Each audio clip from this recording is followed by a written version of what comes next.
trips to the bathroom and just out of bed, back in bed, and woke her up. She said, "You doing all right?" And I said, I just cannot sleep. And I said, "It's because I'm jacked up about my sermon, but I sure wish I could go to sleep." But so I think she thought, never going to figure this guy out. But I'm jacked up about what we're going to say today. This is some really good stuff. It's the main thing, and we're going to today try to keep it the main thing.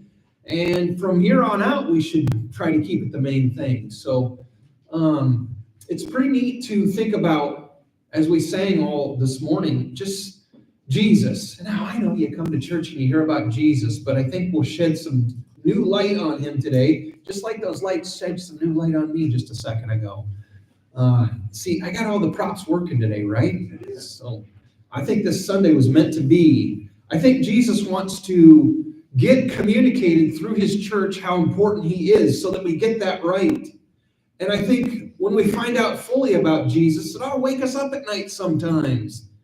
We got to get excited about this because we are established in our belief about who he is. And so today, the main thing that we're going to keep the main thing is who Jesus is. And we're going to call that the Apostles' Teaching. You can see up at the top there.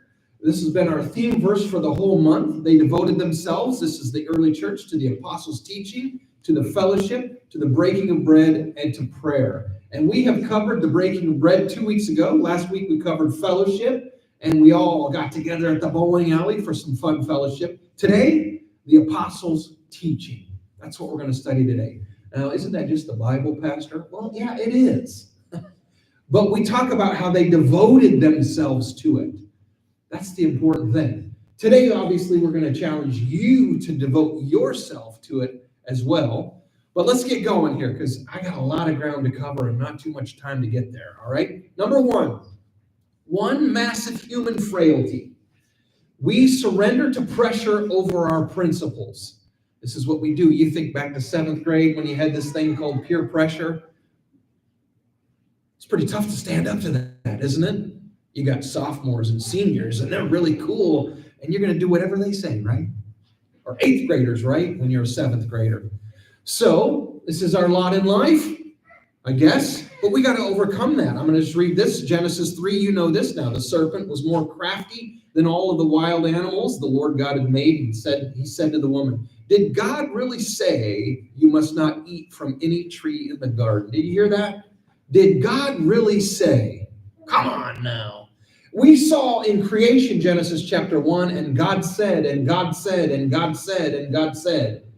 And then God told them, you can eat all of the garden except for that one tree. And here comes the crafty serpent, and he says, did God really say? Constantly trying to whittle away and manipulate you and break you down so that you buckle and surrender to the pressure rather than standing tall on the principles.